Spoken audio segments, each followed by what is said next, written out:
Well, hello, everybody. This is Tim Green with Rattle Magazine. Welcome to Rattlecast number 90. Thanks so much for joining me, as always.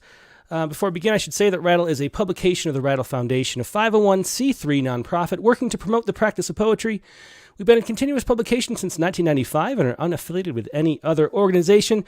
We just do this because we love poetry, and I know you love poetry. So please do click the like button and share. Sure you're subscribed. Where you're watching this, there's something you can click on that will help spread poetry around the internet, and that always really helps. That's the one thing you can do. We don't ask for donations or anything like that. We just ask that you click the like button and subscribe, and give it a review on iTunes and things like that. That would be really helpful. Now, today's guest on the Rattlecast is a poet that we published a while ago, but Janée Baugher is she literally wrote the book on ekphrastic poetry just now. It just came out. And we have the Ekphrastic Challenge, as you know. And so I thought it would be really fun to talk to Janée about ekphrastic poetry here. And let me read Janée's bio here. In addition to the Ekphrastic Writer, which just came out, Baugher is the author of 2 ekphrastic poetry collections, Coördinates of Yes and The Body's Physics. She teaches creative writing in Seattle and is a columnist at the Ekphrastic Review and an assistant editor for the literary journal Boulevard. And really excited to have her on today. Here she is, Janée Baugher. How you doing, Janée? Hi, thanks for having me, Tim. Yeah, it's my pleasure. I've always really enjoyed ekphrastic poetry. And you are like the ekphrastic guru or something, apparently. I mean, you have 3 books focusing on ekphrastic poetry, 2 of your own, and then this new book, the Ekphrastic Writer, that just came out. Do you want to start out by talking a little bit about, first of all, I guess, what drew you to ekphrastic poetry in the first place? In the prologue of the book, you explain the first ekphrastic poem you wrote, I think. Do you want to just tell everybody at home what that was and what drew you to it in the first place? Yeah, so first of all, I should mention that I started off as a scientist, and I had my sights set on medical school. And that didn't work, and so I got a job in the sciences, but I did not find that terribly fulfilling. And on a lark, I took a poetry class and really liked it and got a lot of encouragement from my classmates and my teacher at the time. And so I was always in that space of just being open to subject matter. I knew that writing from my life didn't really appeal to me, so I was just always on the lookout. So I had a particular chance to visit New York City. This was in 1995. I visited the Guggenheim Museum, and this visit was shortly after I had taken my first backpacking trip through Europe, in which I used Rick Steves, who wrote Europe Through the Back Door. I used his guide to museums called Mona Winks, and that was really my entree to art history and how might someone like me, a science major who didn't feel particularly creative or imaginative, could enter that space of the art world. So I went to the Guggenheim and went with my journal because I was just this budding little writer of poems and just super excited to collect the world. And I saw this painting by a German painter, George Baselitz, and the title of the piece was The Poet. And it was this crude little sketch of this like serpent individual in this vortex of browns and reds. And it seemed to me a commentary on a poet being despondent and dark and brooding. And I just thought that was so interesting that a visual artist would have a comment about poets. And so I sat on the floor, much to the chagrin of the security guards. I sat on the floor of the Guggenheim and wrote my first, which I didn't know at the time, wrote my first ekphrastic poem. And naively, I called the poem Poet Describing Painter Describing Poet. And it wasn't until long even after graduate school, so in 2004, I had the occasion of being interviewed live for NPR, and the interviewer said, "Oh, tell me about ekphrasis," and I was sort of like, hence I hate live interviews because some of these questions can be really tough. But it was there in that moment that I learned the term ekphrasis, and then I was just like gangbusters. I went to the internet, and back then, 2004, I still have the printed pages. There are about 3 pages of, and I only assumed that ekphrasis related to poetry. So back then, 2004, there were only 3 pages on ekphrastic poetry. Oh, wow. And so it's been really interesting to see, how the world has changed and how now, it's this subgenre. And so super excited to continue to work in the space of ekphrasis 25 years later. Yeah, that's just so fascinating. It's so fascinating, too, that you come from the science background, because what I loved reading through the book was how much detail you go into the why behind it. And you talk about the left brain and the right brain, and you talk about the just so much of the what goes into art. And that was really fascinating to read. I can't believe that it does seem like when I introduced the word and we were doing the ekphrastic chat, I say ekphrastic. Can you say ekphrastic? Is there a... Ekphrasis, ekphrastic. Yeah, oh, it's that's ekphrastic, ekphrasis. Okay. I just didn't know. So I don't even know how to pronounce the word. And when I used to... share this and do ekphrastic poems, people would ask what that means, and I have to send them the definition because they didn't know. And it's interesting that it's spread so much, so rapidly. There's the Ekphrastic Review now, which your work with as a columnist. What inspired you to compile it all into a whole book? It's a textbook-like book, or a writer's guide type book. Yeah, I would call it a guidebook. A couple of weeks ago, actually, I had the occasion to hear Julia Alvarez in a Zoom event, and she talked about writing to the spaces in the library shelves. And that was definitely the spirit behind me writing this guidebook. Firstly, and I talk about it in the book, but firstly, I wanted a guidebook that I would have wanted as a young practitioner. And secondly, I wanted a guidebook for instructors, because I started teaching ekphrasis. I started bringing in images to my students when I was in grad school in 1999. Back then, I volunteer taught for a year at Eastern State Mental Institution, Eastern State Hospital. And it was just I just had this idea that I want to bring into that space beauty. And encourage my students to go to a place beyond, the walls in which they're being institutionalized, some of them, involuntarily. And so all of the years that I've taught ekphrasis, last 20 years, I felt I've just struggled to put together, material and also find contemporary writing on ekphrasis, and then also just the how-to. So all along, I was, writing up exercises for my students and, compiling lessons and assembling works of art and examples of ekphrasis. And so it was time for me to finally put that together. And, the whole idea that one door closes, another one opens. So I had, for many years, while as an adjunct, I had an office job. I worked at a medical clinic. And there were layoffs, so I got laid off in October of 2017. And by that summer, 2018, I still hadn't found a job. And I thought, I really should resurrect this project that I have, because I had started it, kind of in vain in 2004. And then I was thinking I would go into a PhD program in 2007, 2008, and that never materialized. And so I called my friend Tom Hunley, and I said, look, I have these papers on ekphrasis. What do you think it is?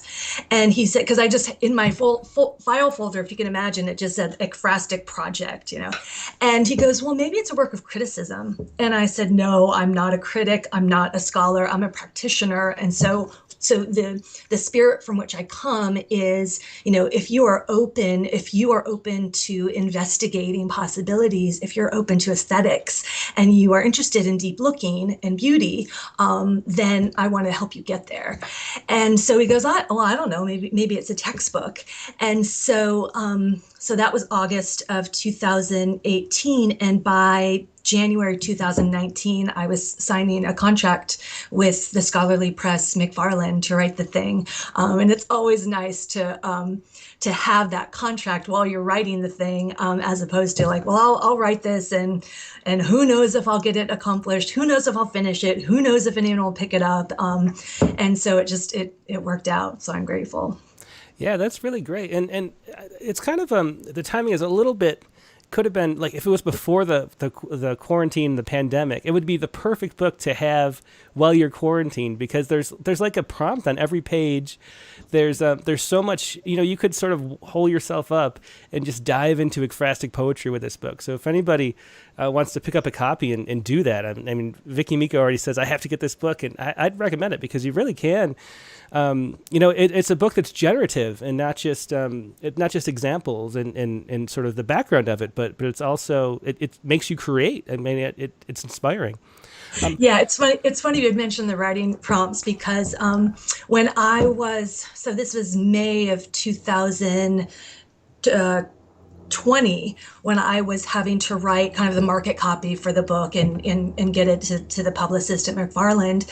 And so I wanted to go through and figure out what are the additional features, And so I did on my Word document, I did, tell me how many times I wrote the word writing invitation. And my computer spits out, 200 times you wrote the word writing invitation. And I said that can't be right. And so I went through the manuscript and I counted how many times, and it was 200. So there are 200 writing invitations, very open-ended for all genres. And yeah, that was my goal, was to stay away from criticism, to stay away from, cerebrally, why do we make ekphrasis? Because there's so many books out there, but they're criticism. Mm-hmm. And I did not want to be a part of that. I wanted to write a book that celebrated the visual arts and the literary arts and that intersection thereof. Yeah, it ties so well just with my concept of what poetry is in general, because I don't care about criticism or pushing the boundaries. I think what poetry does, which is it's great and everybody should do, is it expands your consciousness and it makes you think more deeply about the world. And ekphrastic writing is like a door into that experience too. It's like sort of an easy way. You encounter a piece of art, you have this deep response that you can't articulate, and then you find a way to engage with that response and articulate it and understand your life better and the world better.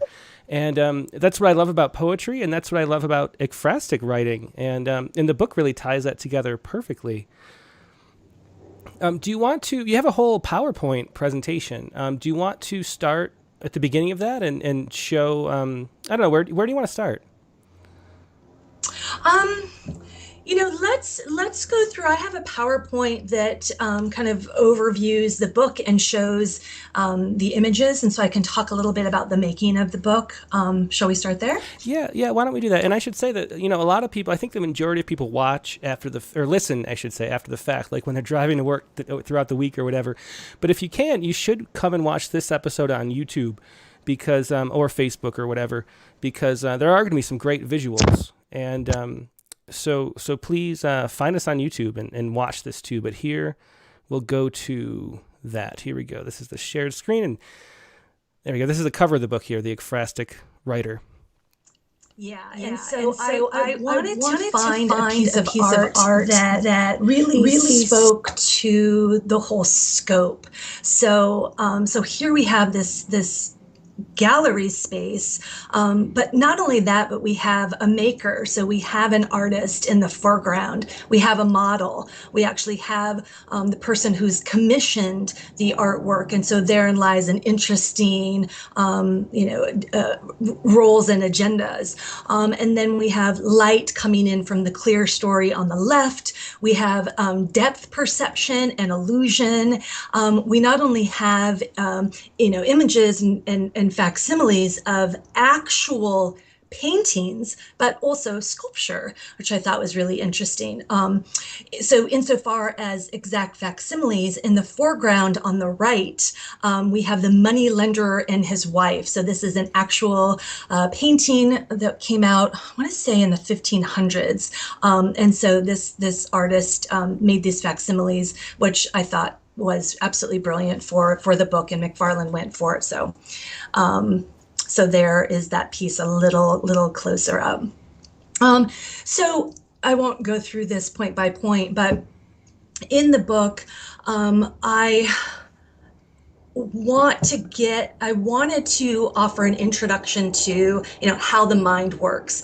So I was raised by two fantastic people. One was a visual artist, in which I saw her making art, and we always had original art on the walls. And so for me, it felt very close to, it wasn't abstract to me, who is an artist and how does she make a piece, and where does that final product end up. And then secondly, I was raised by a psychologist, and he taught me a lot about how the mind works and perception, and how seeing is actually from the brain. We don't see with the eyes, we see from the brain. And so if we think of each of us as having a unique brain, that means that we're all seeing uniquely. And so one of the things I love to do with my students is, allow many students to choose the same art piece in order to write ekphrastically, because it's so interesting for the whole class to hear how necessarily different their approaches are to that particular piece. So early art engagement, I talk about ink blots and psychology, the history of ekphrasis, and I list out ekphrastic conventions, of which I had arrived at about 26 of them. And then insofar as topics of ekphrasis, in the book, I talk about beauty.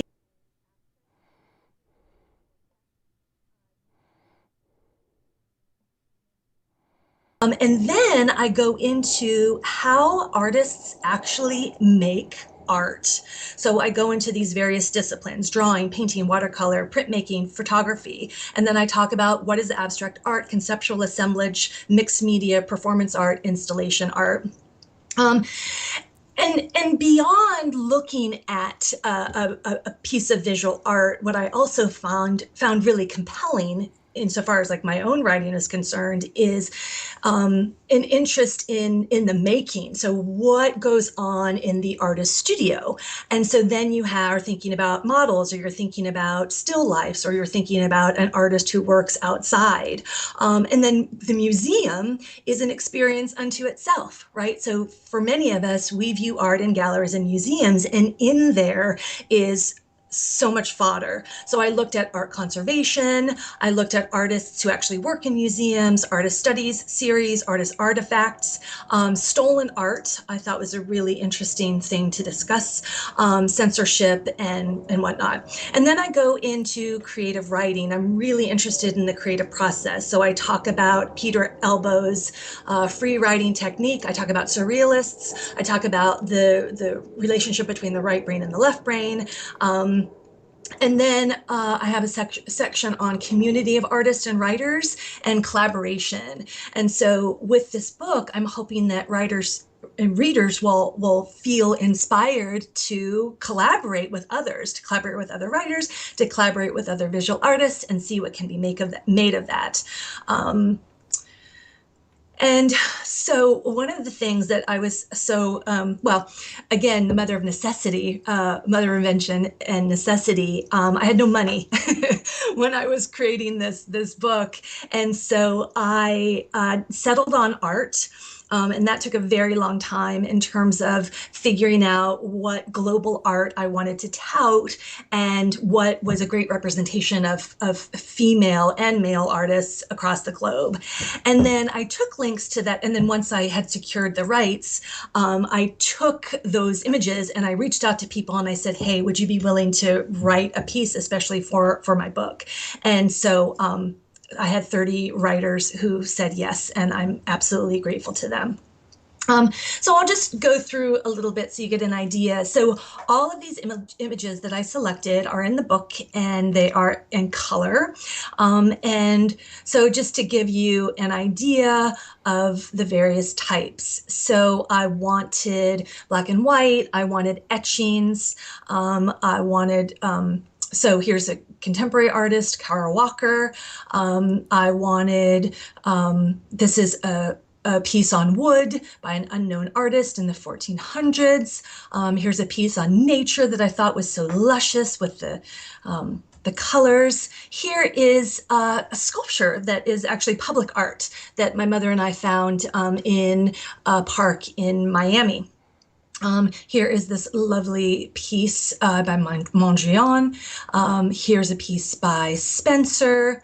This is a photograph. I actually fell in love with this photographer. I saw a gallery show of his when I was in Dublin in 2000, and it really struck with me the veracity, the texture, the tension in his pieces. So I included this one. Here is a piece by Carmen Herrera, an abstract piece I thought was important. Here is a sculpture by Rodin that's actually a mask of an actress. This is a drawing by my mother. I needed a drawing for the book, and she said, hey, how about I contribute a drawing? And so it's really nice that it's a family affair. Here's a nice piece by an unknown artist, Radha, the beloved of Krishna. Here's this lovely piece that can be found at the Art Institute in Chicago. Here are two sculptures by a dear friend of mine who I worked with at the Sitka Arts Camp back in 2014. I knew he was a great person, and then got to learn a lot about his work. And then I approached him and said, hey, can I use some of your work in my book? And he said, yes. I found this person online. Sandy's she's a dear friend now. So she has this, she sets up these strange figures in a real space and then photographs them. Yes, I should say that painting, there's poems by Kim Edenizio and other people. There's several poems that you share in the book about just this piece in particular, which is, just to describe it for the people who are just listening, it's sort of a pond park scene, and then there's all these babies moving around, and there's I think 2 or 3 different pieces, right, that go after this, that are written after this piece. Yeah, and they go in very different directions, which is the fascinating thing, is seeing multiple pieces of writing after the same image, which is what's so fun about the Ekphrastic Challenge too, is seeing what everybody comes up with. Yes, and it's interesting you would bring that up, because all along, this whole project of writing this book was really interesting for me, because I realized that at every turn I needed to be creative. I needed to be able to go with the flow as an artist. And so when I had both Laura and Kim choose this image, instead of saying, no, sorry, that image is already taken, choose another image, I thought, well, that would be interesting to have them both respond to this. And then likewise, I had a friend who wanted to write 2 separate pieces to one image. So then you have one poet who has very different takes. So that was interesting as well. So all sorts of creative moments came up in this whole process that I could not have predicted at all. Here we have this abstract piece by this Chinese painter who I met in Seattle, because he was invited by the Seattle Art Museum to come and do an exchange with Chinese artists came to do an exchange with Seattle poets. And so I had the privilege of meeting him and writing to this piece. And then here we have a still life of an installation. And so it's conceptual. But what's really interesting is the poet who chose this particular image is a psychoanalyst, Alice Jones. And so she was definitely drawn to this image and to the concept of the psychological play that's illustrated here. Well, I don't want to go through all the images, because some people are listening, but I want to ask about there's something really interesting that I had no idea about that comes up in the book, which is that originally people, who was it? It was Roland Barthes, the critic, who called who thought of ekphrastic writing as parasitic, he said. And there's a lot of talk from the critics of the fact of the way that that it's considered like somehow stealing the art from the artist. And that was just such a fascinating thing, because I had no idea that people had that conception of ekphrasis is something. Can you talk a little bit about that, about why people thought that and why they're wrong? Because I think it's very clear that they're wrong. Well, here's my take. My take is that critics need a job. So they need to find things to be critical about. And that's fine for them. But the irony is that in my travels, and I've had a lot of them, I've never personally met a visual artist who has had that attitude. So I just believe it's a farce, and it's another reason, because there's so much criticism, and I don't just mean like a scholarly stance about ekphrasis, but criticism on this approach, that I just thought, I'm just tired of that noise, and I want to introduce another voice into the mix. And the voice that I have in this project is the possibilities, and also the irony that's antithetical to the critics' take is that it's good for the visual arts for writers to engage, because we're necessarily, every time someone out there, your listeners, have written an ekphrastic poem and they're up front, maybe they offer an epigraph of the visual artist's work, or they title their piece like the piece of the visual artist, they are necessarily introducing their readers to not only an artwork, but potentially an artist who is perhaps unknown, or they, right? And so then they can go and research. And so it's good for the art world. It's good for the literary world. So I think it's a farce. I don't give them much credence, but when I'm in that space of wanting to give people the benefit of the doubt, I say, oh, those poor sobs, they need a job. So that's fine for them. Yeah, well, it comes from, I think, that the word originally just meant description. So it was like considered descriptive writing at first. And I think there's a fascinating way that parallels with art itself. The sort of, I have this sort of belief, I think, that art originally started as a way to like record the world, but gradually, as we had technology, let us have new ways. You can take a photograph; you don't need to make a painting. And so the idea that art always had these two functions, which was both, it was exploring the unknown and exploring the sort of subconscious mind and the way and the connections that the right brain makes, that you talk about when you're talking about the different sections of the brain, and then it had to do with replicating the world, and now the replication just doesn't matter, because we have so much. There's the printing press, and there's the internet, and there's video, and there's TV. And so art becomes all about the exploration and not about just recording.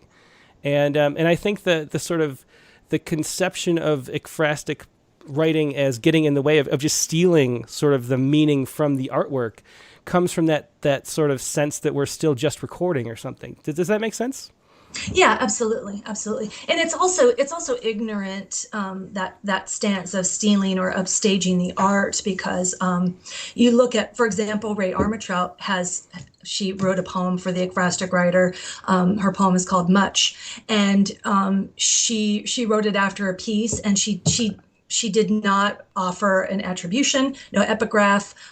She didn't title the piece, and so if you were just to read the piece on your own, you would have no idea that it was for ekphrastic.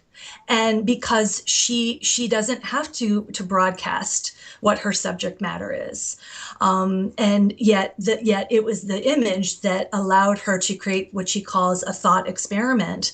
So it was the image that allowed her to make this poem. And once she made the poem, she no longer needs the image. So it's what I like about bringing this exercise into my classroom is that it becomes a great springboard for people, especially if they think that they're suffering from writer's block, or they want to write something beyond themselves. Yeah, and there's a way that all art is participating in this dialogue. Like, it's like the grand dialogue of humanity, and so you're sort of you're reacting as if you're having a conversation with the piece when you're making it. Like, you're adding your own thoughts. You're not just describing what's going on. You're engaging it within like the creation that's living in your mind or something like that. Do you want to start sharing some examples of poems, your own or others? Yeah. So I'm going to read to you from a work in progress. So over the years, I've probably written poems to, I think, 500 visual artists. And so what I've settled on for this newest collection is I'm writing to the visual art of one author, or one artist, Andrew Wyeth. And what I decided to do was I was thinking about fragments and what can be made of fragments. And so what I arrived at was I created like deconstructed ekphrastic poems. So another way of saying that is I have come up with a fictional autobiographical musings. So from the perspective of Andrew Wyeth, where he is basically talking about his creative process for the paintings that he made. And I call them all footnotes. And so you could actually imagine these footnotes existing underneath the painting, that gives you sort of an insight of who he was and what he was thinking about as he was making these pieces. And so I did a lot of research. I have some of his I have lines in lines in italics that are his actual words. And then I have quotes from his favorite poet Frost and his favorite naturalist Thoreau. And so I have 12 of them that I've finished. I won't read all of them, and 8 of which have been published. So what I'll do is I'm going to show, let's see. I'm going to show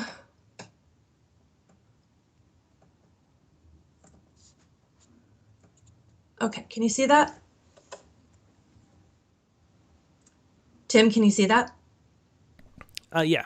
Okay. I'll put it up for everybody. Okay. So I am firstly going to just show the poems. You can see it's in footnote format. Where I have the superscripts, and you can see that there's some italics. So the very end of this line of this poem says, "I have this hate within me." That's something that he's actually said. And then in quotes, I have, you can see the first quote is Thoreau. And then I have definitions. You can see realism and tempora as conventions of the footnote process.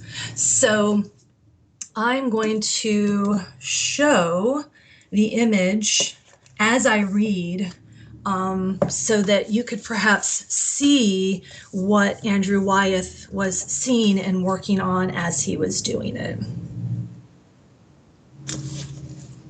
Andrew Wyeth's footnotes to Christina's world.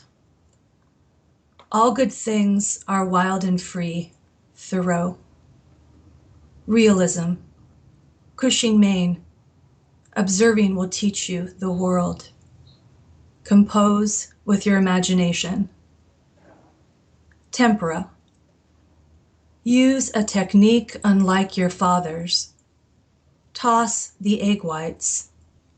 Some landscapes require white wine. Their house high on the hill, the distance she's traveled to distance herself from it. Eventually, the arms must drag her body either way she chooses to go. For now, she prefers to sit among the summer hues. The slope that holds her seated body does not judge. A breeze whips her hair from her face. The loyal earth beneath her feet, companionable. I painted my imaginings of her seeking the quietude and stillness of nature, to sit alone with her thoughts, which are themselves quiet. Restorative silence, I suppose, is what she craves after each day that's burdened by a dependent body. The poet writes the history of his body, Thoreau. A woman cannot live with a pack of wolves or in the tree canopies. The collective is stronger than the individual.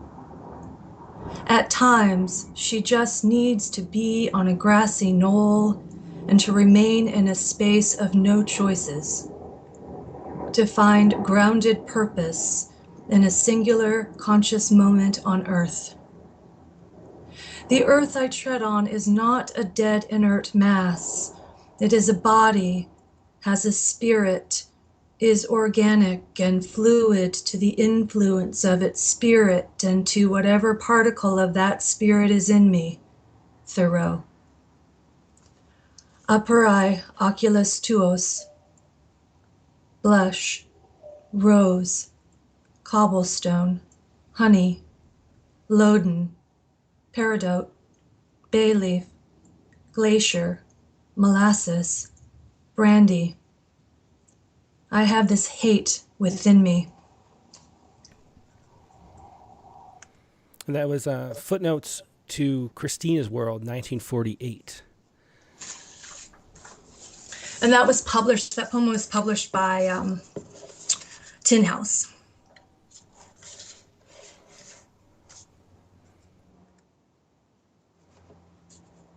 Andrew Wyeth's Footnotes to Trodden Weed. Sometimes it begins in a field, summer hay folded in on itself with prickly brittleness. I can paint the crunch of boots on the dry of goldenrod grass. Self-portrait, an abstraction, punctured lung, Albert Dürer.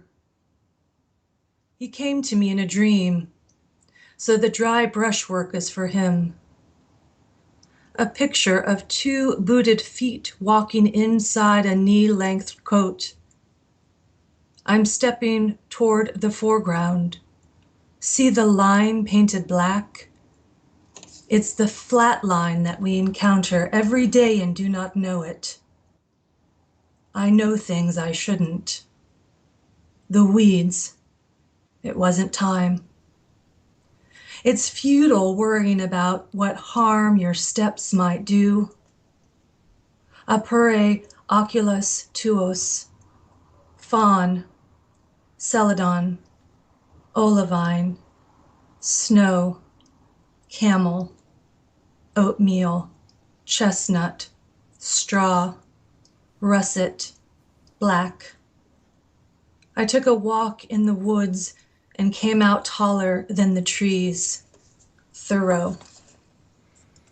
And that was Notes to Trodden Weeds, 1951, by Janée Baugher.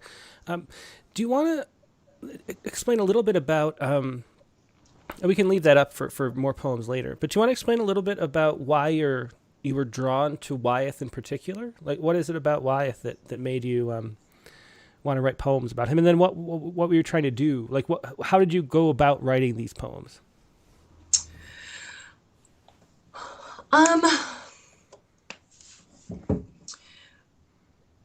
One of the things that I emphasize in the Ekphrastic Writer is the freedom of choice. The worst thing that a person can do in writing ekphrastically is have someone else choose art for her. So I really encourage my students to look and find that art that they are drawn to. And it was just what you were describing at the beginning of this talk. It was the ineffable.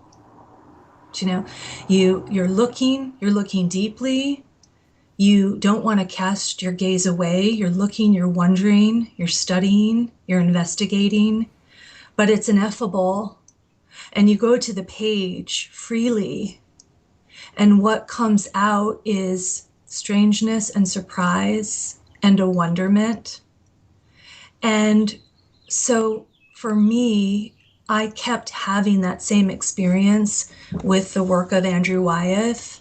There's a quietude. I love nature. I love solitude. And essentially, he lived his whole privileged life not ever having to go to school or have a job or worried about raising the kids or making sandwiches. His job was just to explore his townships, explore his land, and paint. And so I loved the sort of the purity of that type of life. and he makes art that I want to look at and want to explore. So that's why. So what happened was I was at a writer's retreat in Sitka, Alaska in 2012, and I was working on a collection of personal essays on my relationship with water and biophilia and suicide ideation. And yet it was April Poetry Month, and I thought, well, hell's bells, I really should do a free write every day for National Poetry Month. And so I did 15 of those for the first 15 days, and I thought, hey, I could really amp this up. And so by the end of that month, I had 45 free writes of the Andrew Wyeth artwork. And so I came home and finished 60 more pieces. And so this book has kind of languished. And then I had to kind of find my footing in terms of what's my point of view, what's the structure. His granddaughter is the executive of his estate, and she gave a talk a couple of weeks ago from Brandywine Museum, and she talked about his interest in chronology and his interest in plein air work, and so I'm just getting deeper and deeper into that space, wanting to tell this fictional story about his creative process, because I find that so intriguing. And I think one of the reasons why I took to Ekphrasis is because I have artist envy, and I'm still the gal who makes stick figures. They're not even pretty stick figures. So I want to sit on his shoulder and see what he's seeing, because he feels like a kindred spirit. So. If anybody has any questions at home, please leave them in the chat windows, either on Facebook or YouTube. I'm watching both. I'll pass them along. But let's hear a couple more, maybe 2 more poems for now. And then we'll ask a couple questions from the audience, maybe.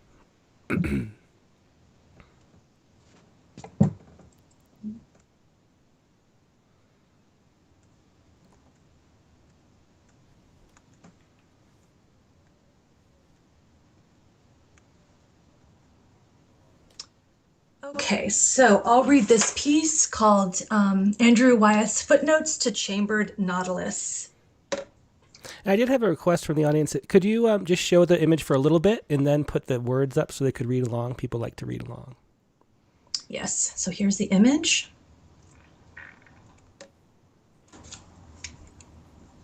Her dynamic frailty is a shell without ocean.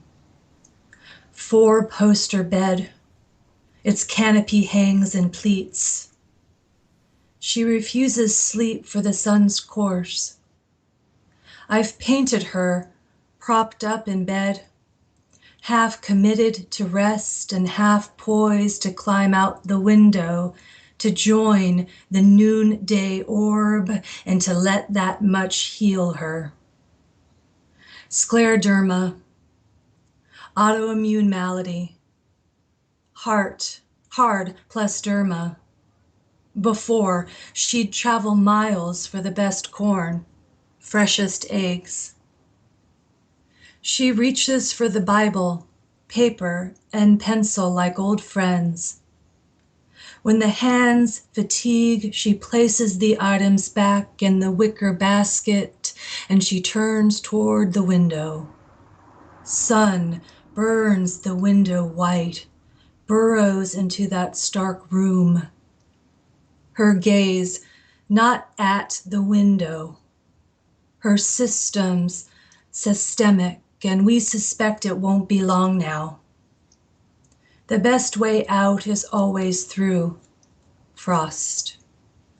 An empty Nautilus on the footstool at the foot of the bed.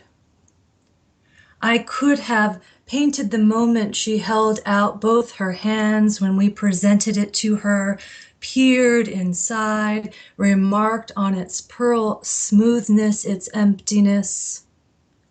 I could have painted her description of its years of having been ocean weathered and the lifespan of one who once dwelled there in a tiny sea cave where it had lain sheltered and righteous. I could have painted how I actually fell in love with this woman.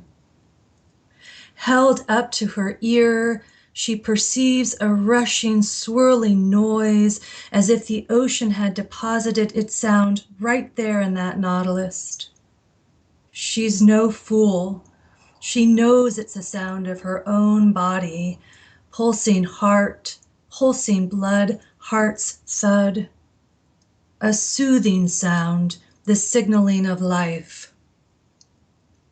Chamber, a place for bullets, a confinement.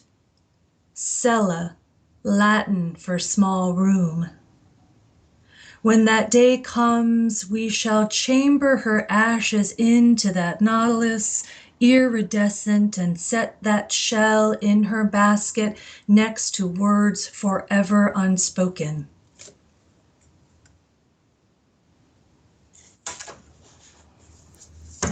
And that was Notes on Chambered Nautilus, 1956, another poem after Andrew Wyeth's paintings by Janée Baugher. Do you want to do another one?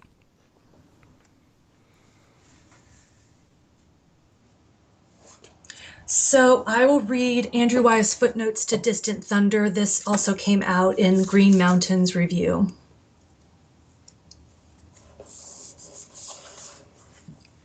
Some say the world will end in fire. Some say in ice, frost. Realist painter. Paint what's absent. Voyeur collector. Composite portraits. Allegiance to no one. Obliterate the disservice. Beyond the meadow, at the base of the evergreens, new ferns. Daisies spring up, alive and white, the straw-colored meadow. Before I knew it, Betsy had walked out with our Labrador. The crunch of brittle grass under her shoes, the sky above blithe light. When I see her next, she's lying in the grass. Legs in beige pants, ankles crossed, blue blouse buttoned up, arms folded over her torso. She drops the floppy hat over her face. Perched near the evergreens, Rattler will not dart off. Binoculars for bird watching beside her resting body. Blueberry brimming wooden crate and mug. When I approach, Rattler stirs not. I am unsurprised to see her supine, predictably full from berries flung up and mouth caught. When in the distance a clap of thunder, she stirs. She rises, hesitates. I dread being seen. Betsy doesn't have to give a shit about me. She hangs the binoculars around her neck, grabs the berries and follows Rattler out. Finally, alone with my half-worked sketch, I turned to the woods where I was better known, Thoreau.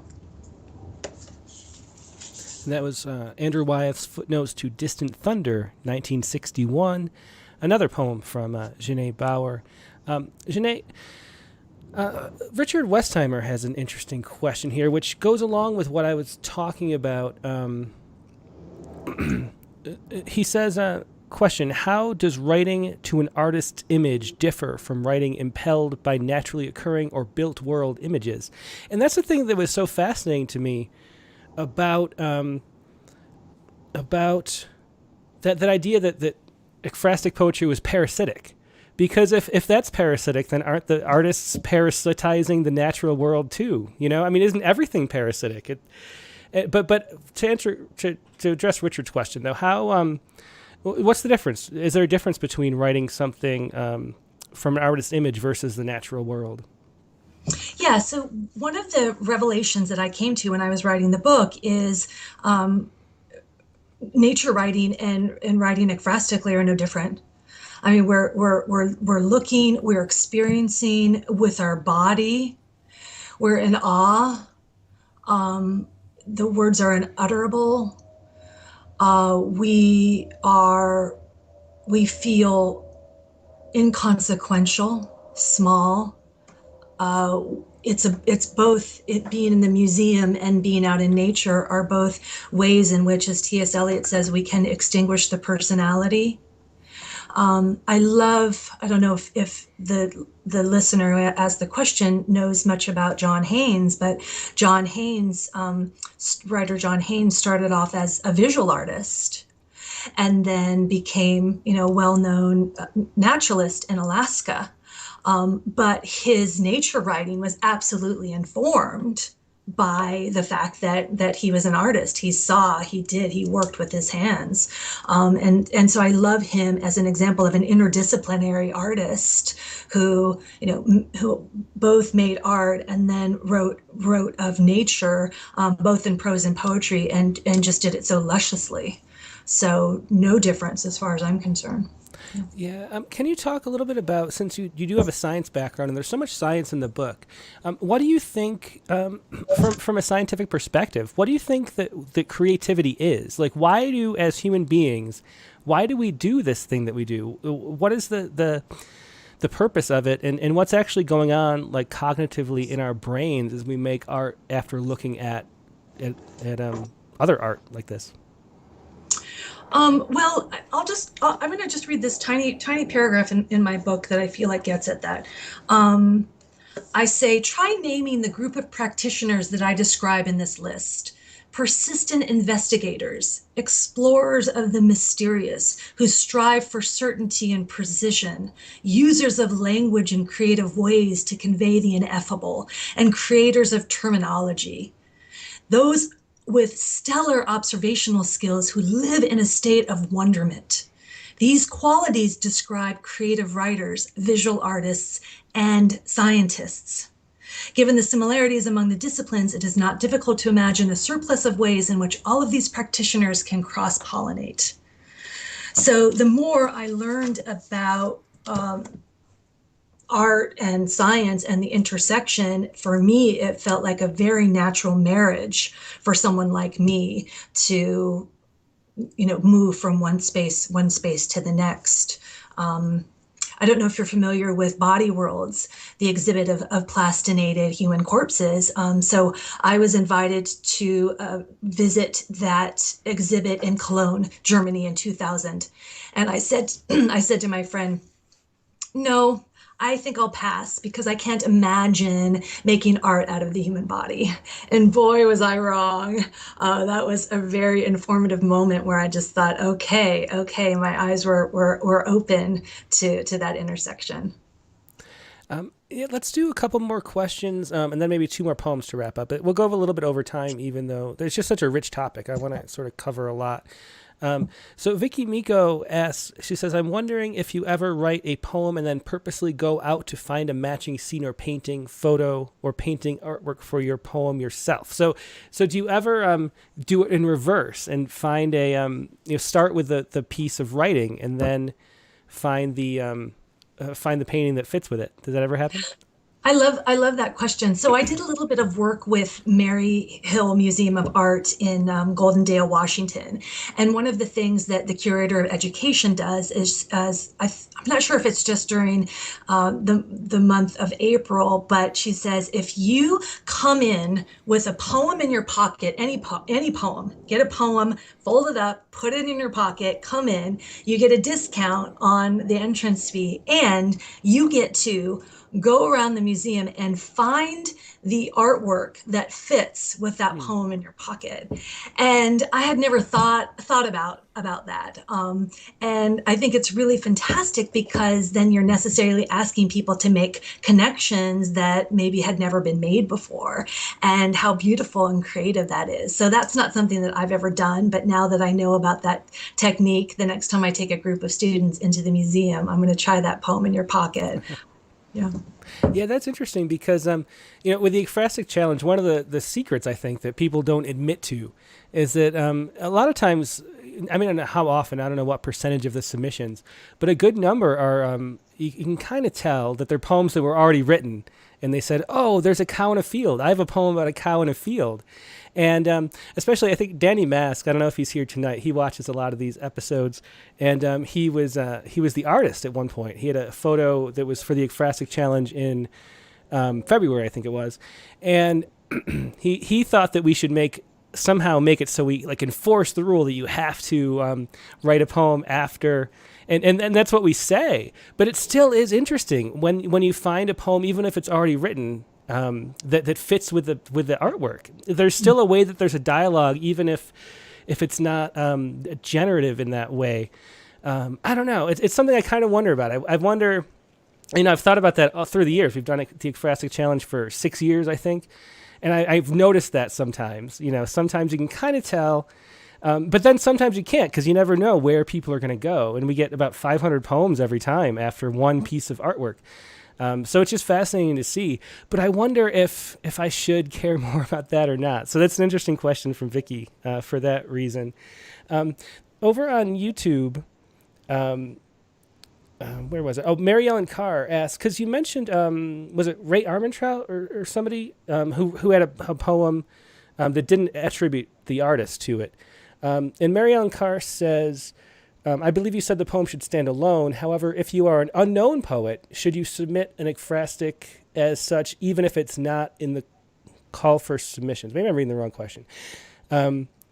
Should you always, I guess the question I found somewhere else, but should you always acknowledge the artist? Is it sort of like a faux pas or a sin or something not to acknowledge the artist, do you think? Or do you think it's okay to do that? Yeah, that's a good question. It's something that I definitely treat in the Ekphrastic Writer, and so there's a lot to say. In general, do we require any creative writer to talk about their subject matter or their influence? I mean, we don't. We talked to Tim O'Brien about his experience in war, but what he says about the things they carry is it's fictionalized, and so.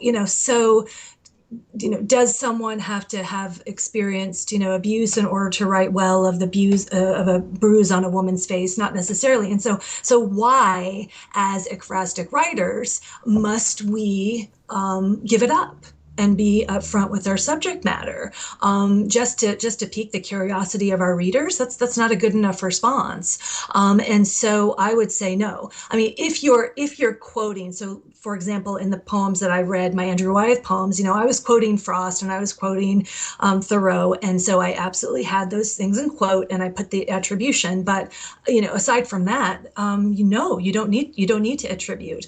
It's something that I adopted very early on. Every ekphrastic piece that I have written, I use the title of that painting as the title of my piece, and then underneath I say the name of the artist, and it's just something that I've wanted to do. But what's also interesting in the Ekphrastic Writer is, I gave 30 people this assignment of, here's this image, and what I asked them to do was write ekphrastically, and I gave them either 1 page for a poem or a half page for a prose piece. And then it was interesting because I didn't mandate how they attributed it or anything. And some people did attribute, some people offered a nice epigraph, some people used the title of their piece, and so it was interesting to see kind of the mix.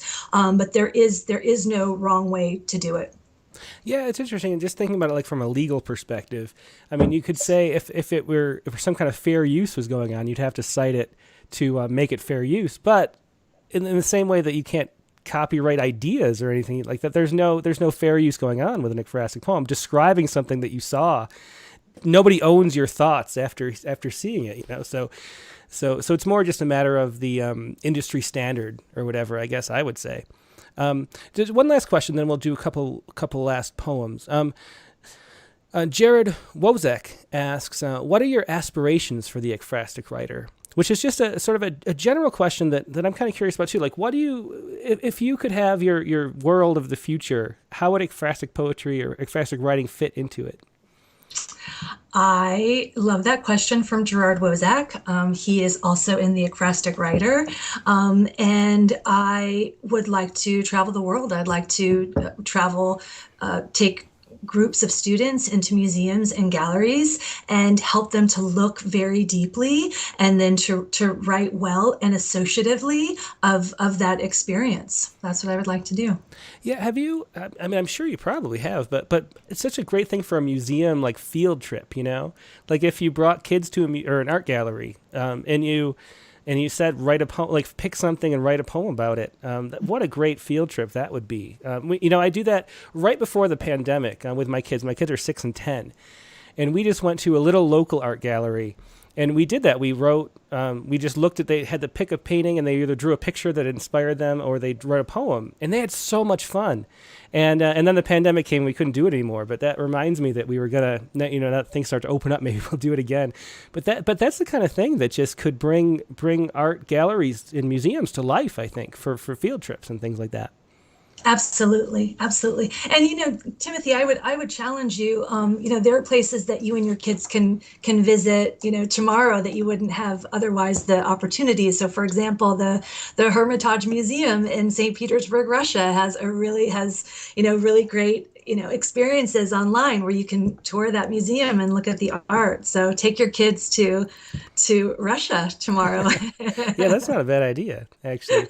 Do you want to finish out with maybe two more poems from the book?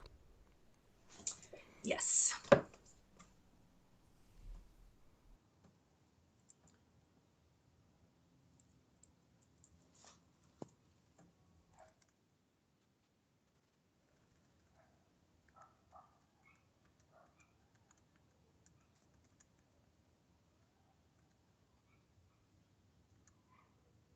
Okay, so I'm going to read this poem that was also came out in Tin House.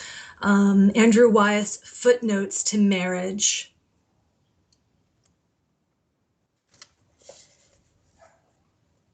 Every poem is a momentary stay against the confusion of the world. Frost. Where the poetry of love lies, I will ask to sit before it. Realism. Chad's Ford, Pennsylvania. Gain their trust. Ask for entrance. Paint them without waking them. Leave before dawn. In the marriage bed, two bodies under the weight of sheets, wool, quilt, coverlet. Both pink faces peek out from under cover. The arms are concealed, but do the hands touch? The wedding gown has almost entirely been eaten by moths. Her body, even in sleep, knows he is hers. His body, even in sleep, knows she is his. The ruffles line the seams of the mattress, the dark wood of the headboard. Out the window, the straw-colored field and barren trees. The morning star held sky high as lovers side by side sleep. They share this bed, although there are other beds in the house. He takes the side by the window. She has the side by the dresser. Someone turns over. Someone coughs, someone snores, they do it together. There is no remedy for love but to love more, Thoreau. To love nearness, one has to love otherness in the dead truth of the night. I came at night to paint the marriage hour, for here is acceptance, here is peace in each other's company. Tonight, here is a love beyond love.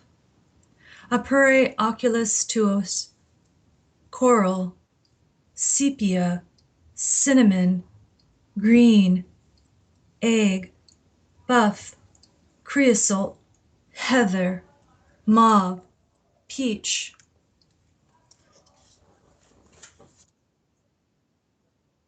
And that was Andrew Wyeth's Footnotes to Marriage, 1993. Let's do one last one to close out the show.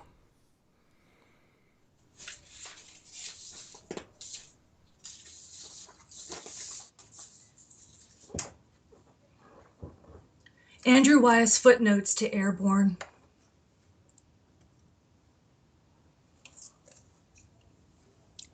A single gentle rain makes the grass many shades greener. We should be blessed if we lived in the present always and took advantage of every accident that befell us. Thoreau. I had a variegated feeling, and while I worked, the caw of soaring gulls overhead. Sea chanters. From earth I looked up and saw doughy white bellies, feet tucked tightly in, and the pink of unhinged jaws. Here, no wounded gulls. They remind us, lest we forget, as people are wont to do, we're near the sea. He thought that I was after him for a feather, the white one in his tail. Frost. Plume, in good spirits. To feather and oar. Paint a tactile sensation. A family is a type of chaos. Arrow's veins. A rain of waves hurls white to foam on our shore. When wind shudders the shutters against the house which gives her a start, I place my arm around her shoulders. A brewing squall outside, we sip wine from mason jars. For our main home, she brought furniture, kitchen supplies, and linens and crates of books. I don't say, well, now I'm going to go out and find something to paint. Sometimes green is too much for the spirit. When the house is still and the lake lulls the punt and the sun is aimed low on the horizon, I imagine a riot of feathers above the advance and retreat of the Atlantic. Hands do the things taught, seen before my eyes, stroke after inscrutable stroke. Excellent. That was Andrew Wyeth's Footnotes to Airborne. Janée Baugher, thanks so much for being a guest tonight. Just wonderful poems all around, and a wonderful discussion. Very inspiring for everybody at home, I think, to take up some ekphrastic poetry. And it's a great way. You know, we always talk about the ekphrastic challenge at Rattle. It's just like a writer's blockbuster. You know, like if you don't have anything to write about, like writing is such a great thing. For your soul, you know, it's a thing that enriches your life and makes sense of the world and makes things better. And sometimes it's hard to know what to write about. And so if you just write ekphrastic poetry, you always have something to write about, because you can always flip through an art gallery brochure or catalog and see what moves you. And then there's your starting point, you know. So hopefully everybody at home feels as inspired as I do right now. Thank you so much, Tim. This has been great. Yeah, my pleasure. Thanks a lot, and have a great night. You too. Bye. Yeah, that was Janée Baugher with The Ekphrastic Writer, her newest book. You can find more of Janée on her website. It's Janée Baugher. That's JaneeBaugher.com. You can find The Ekphrastic Writer, her most recent book. And check it out, because it's something that you can do a lot with. It's the kind of book that you engage and interact with. So do check it out. Now we're going to be going to the open lines in just a second. And the open lines, once again, can be anything you want to share. The prompt for this week, I'll put it up on the screen really quick. There's this week's prompt. Write a poem that starts and ends with the same line. That was the prompt for this week. So you have a poem like that, feel free to share that. The numbers are, let me put these on screen too. How you do that, if you'd like to send in a poem, send it to openmic@rattle.com. That's openmic@rattle.com. Then you can either give me a phone call if you'd like to just appear on voice, 818-850-7727. That's 818-850-7727. Just let it ring a few times, then hang up. I will call you back when it's your turn, like Guy Chambers is calling right now. But I'll call Guy back later. I'll call you back right after Guy if you call right now. The other option is, if you'd like to be on video, use Skype. And that's Rattle Poetry, all one word.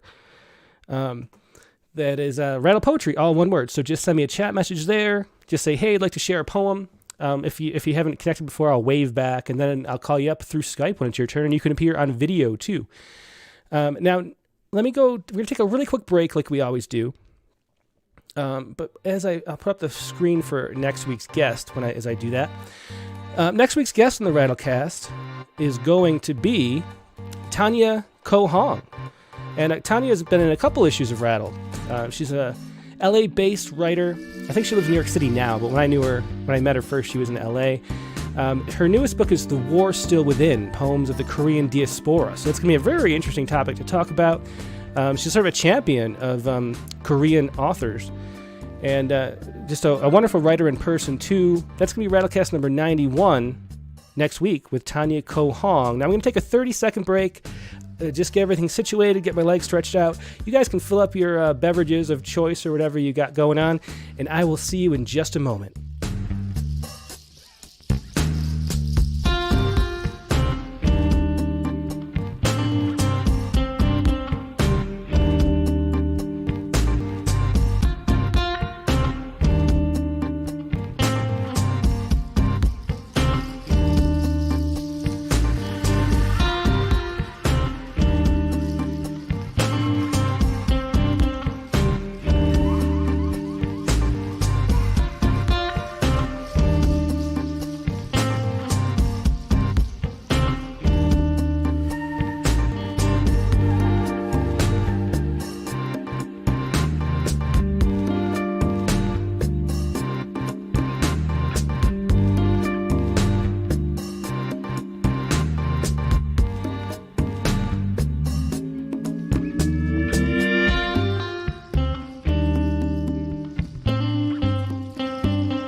And I'm back. Thanks so much for your patience as I get everything set up. We have a whole bunch of people calling in.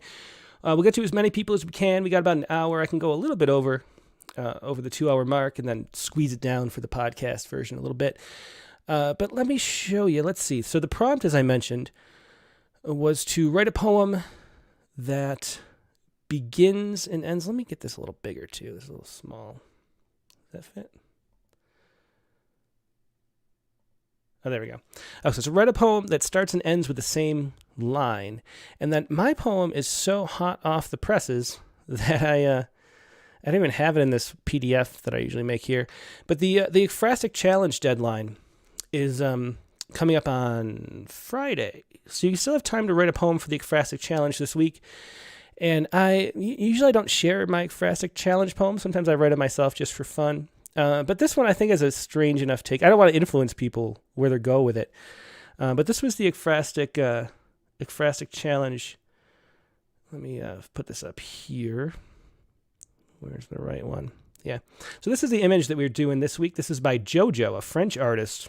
And it's the most abstract Ekphrastic Challenge piece we've had in a long time. Or if maybe ever. And I thought I would run with my own little Ekphrastic Challenge poem based on this. It seemed like a good challenge, and I wanted to give myself a good challenge. So, my tiny little poem. This is Deep Inside the NSA, inspired by that piece by Jojo. Deep inside the NSA. On a chalkboard that isn't there but in concept. Drawn in chalk that isn't chalk but code. The strands of photons are stranded high under the warehouse dome. And 1,000 lines intersect at the point of you being nothing but a network node hovering in hologram, a web in the air on a chalkboard that isn't there. There is my both Ekphrastic Challenge poem and beginning and ending with the same line on a chalkboard that isn't there. So that was my poem for this week. Megan, of course, did hers ahead of time, and hers was The Storm. Here we go. This is The Storm. The storm. Breathe. Count to 10. Say, I am safe. Outside, the wind drives the birds away. Inside, I'm pacing the halls, clutching the piece of paper that reads Panic Attack Coping Strategies. Do you sometimes feel as if you are dying? A heart can withstand a lot, the doctor said. you'd be surprised how a body bends like a tree in a hurricane. Branches scrape the windows, my palms wet with rain. What animal has a storm within you driven away? I watch a squirrel scurry for shelter. She can't stop what's coming. Remember, you are not really in danger. Focus on the fibers of the carpet, a quiet forest. Focus on the gleam of the wood banister, a still lake. Look outside and see how what rages also sleeps. Breathe. Count to 10. Say, I am safe. Another great poem by Megan, as always, The Storm. That was Megan's poem for the week. Now let's see what you have for us. Let's see. Let's call up first. Just go in the order they were received. I don't see any brand new names, but we do have, let's see. Oh, no. They're signing me out of open mic again. Let me sign myself back in. Okay. Let's call up first. Jarrod Lacy.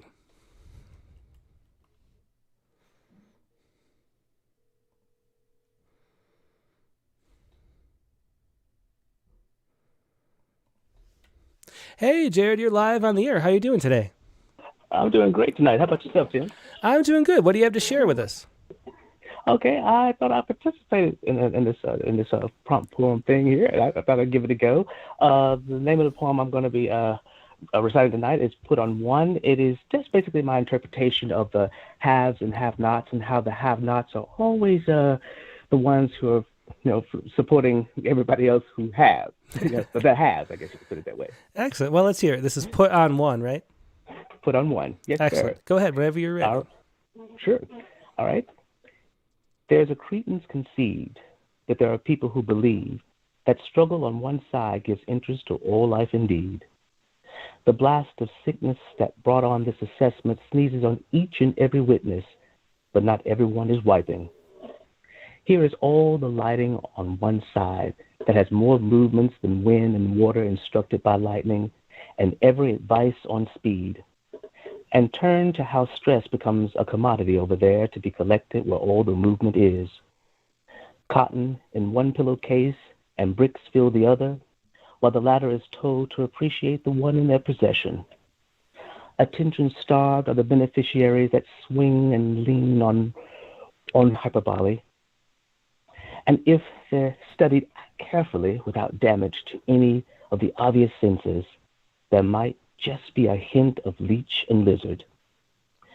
None of those heads low over there is viewed as prerogatives for any of them here. They've been dying for eras in their minds. Winning isn't famed for fairness through their births. Pain, anxiety is over there, but explored through relief's vision where imbalance lives and intervenes. Not even how everyone breathes is split by these thieves. There is a credence conceived that there are people who believe that struggle on one side gives interest to all life indeed. And that was Put on One, and thank you so much for listening. Yeah, thanks so much, Jarrod. Always a pleasure. No problem. You have a good night. You too. Bye-bye. Bye.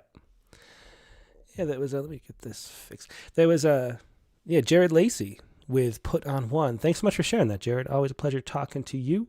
Let's call up next T.R. Poulson.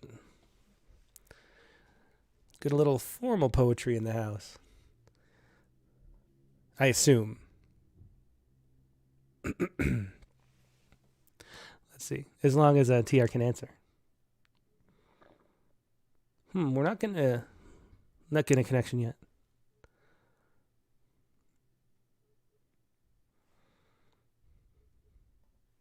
Well, we'll get back to TR later. Maybe, I don't know if you don't have a connection or the ringer's not off or whatever. It says you're here, but we'll come back to you. Don't worry.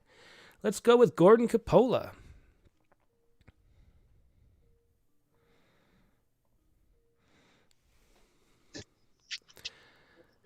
Hey, Gordon, how you doing tonight?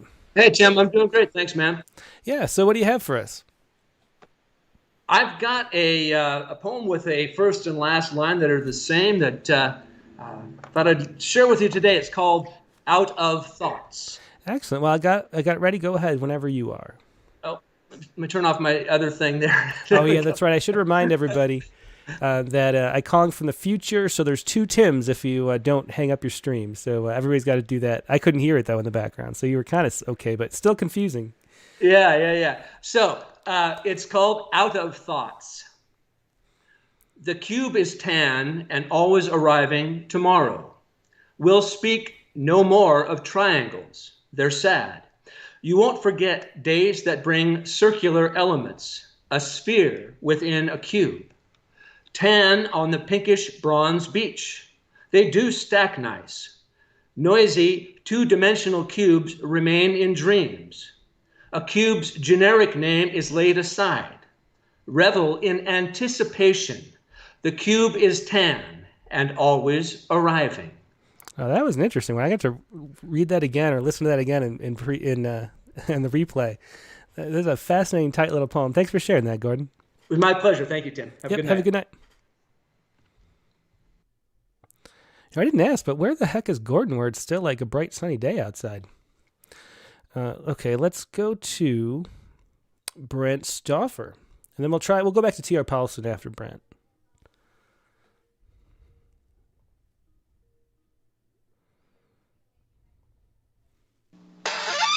Hello. Hey, Brent, how you doing tonight?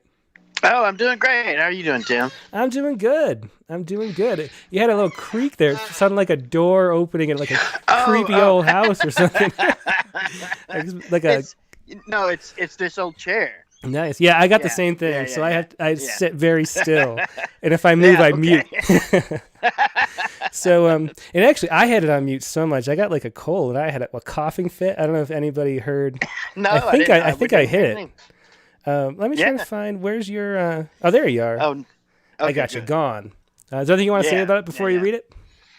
Oh, just that. I guess.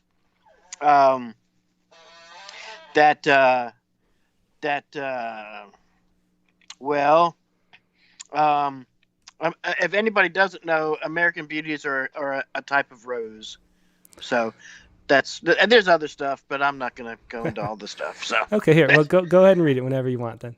Okay, cool. Gone. Away, away, my love has gone away across the million murmuring white teeth of the yawning, restless ocean. I look for her among the watermelons and in the dirt under my boots, but find only Whitman, weary of hide and seek. I found her still steaming black coffee in Mahler's Adagietto. I found her coat hanging inside the roses we had planted. Each year brings its lack of calls or letters. I let the American Beauty shrivel and die. Away, away, my love has gone away. Ah, excellent poem. Thanks so much. It's cool to these ones where they repeat. I don't know if they feel like tight and complete when they repeat like that. I like the format. Yeah, it's there's a sense of closure. Yeah, and it's really nice. There is, and I was looking through like my old poems and books and stuff, trying to find if I'd ever done that before because I was like really behind. I thought maybe I could sneak in an old poem, and I'd never done it before. So I had to write one really quick. But it's a cool. I like it. Yours was excellent, and you killed 2 birds with 1 stone, which was very excellent, very clever. I thought. It was a last ditch effort. Thanks for that. Yeah. Have a good one, Brent. All right, thanks, Tim. Yep. Bye. Have a good one. It was Brent Stauffer with Gone, and let's try T.R. Poulson. It says TR's here, so we'll see if we get the connection this time. And she has an ekphrastic poem here after Winslow Homer. If it doesn't connect this time, I'll just read it.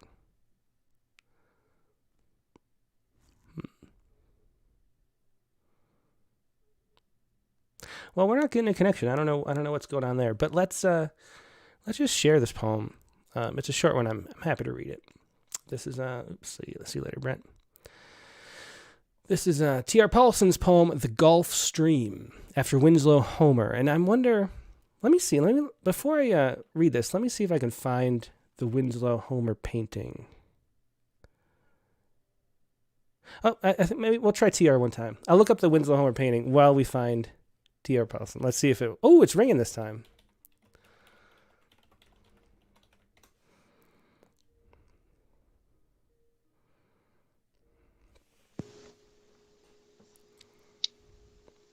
Hey, TR, I think we got you now. Hi, Tim. Can you hear me? I can. We got no video if you want to come on video, but we hear you. You're live on the air. And here you come on video, too. Hello. Right. How are you? I'm good. How are you doing tonight? Good. I have to run and go grab my poem. It'll take like 30 seconds. Okay, well, I'm going to show the audience this Winslow Homer painting that you were writing about. Well, so this is Winslow Homer's The Gulf Stream. And that is the poem that T.R. Poulson is writing about here. Let's go back to T.R. So I was just showing everybody the painting, the Winslow Homer painting that this ekphrastic poem was written about. This is Winslow. You're good. You're good. Okay. Okay. So was this published somewhere? It looks, the formatting is very fancy. It looks like it was published somewhere already. Yeah, it was published in the Shrew Literary Magazine. Mm-hmm. It was actually guest edited by another Rattle contributor, Tracy Knapp. Ah, okay, cool. So that was a lot of fun to be in the same journal that she guest edited. And we actually had a party this afternoon a Zoom party where like a lunch reading. So this will be the second time today I'm reading the poem. So it was sort of coincidental. I took off work to do it so I could do that reading, and it just worked out. Oh, that's perfect. Yeah. Do you want to say anything about like why you chose this poem to write about, or what you were going after, or the background of it? It was more I went to the Met, which is where the painting is, and I just fell in love with that painting. Mm-hmm. And I guess sometimes you just fall in love with something and you have to write a poem about it. Very cool. But it was like I first wrote the first draft of it like 8 years ago. It's an old poem that finally found a home. Awesome. I'm so glad it did find a home. Let's hear it right now. Put it on screen for everybody. The Gulf Stream.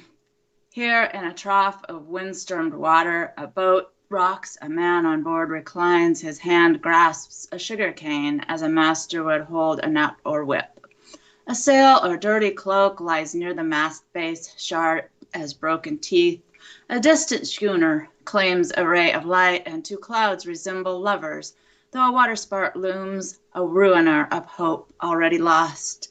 Look closer, blood trembles as whitecaps slap the hull and peaks of chop rise up with dorsal fins. You call the outlook dark, life cruel, that God-lit rescue liner put in after. See the man, the backdrop of gold-laced clouds, his face turned, a book unread. I think he wants to give a shark a shiner. Ah, that's great. I think he wants to give a shark a shiner. Excellent poem. Is that a sonnet? Is that the right number of lines?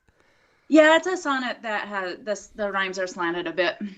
Awesome. Well, thanks so much for sharing that, TR. Always a pleasure. I love your work. Yeah, thank you. Yep. Have a good night. You too. Bye. That was T.R. Poulson with The Gulf Stream after Winslow Homer. And actually, let me show you this picture one more time just as we go. There's that painting by Winslow Homer. Okay, let's see. Who should we call next? Let's call up Gene Burson. Gene hasn't been on in a while.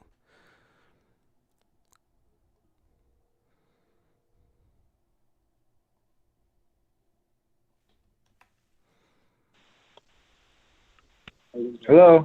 Hey, Gene, how you doing? I'm good, Tim. How are you? I'm doing great. You are live on the air. What do you want to share with us today? I'd like to read a poem called Sheltering in Place on New Year's Eve. Excellent. And is there anything you want to say about the poem before you read it? Where it came from or anything like that? Hello. I think I got to turn you off. Oh, yeah. I think I hear myself in the background. I'll mute you for a second. You just shut off your stream wherever you were listening.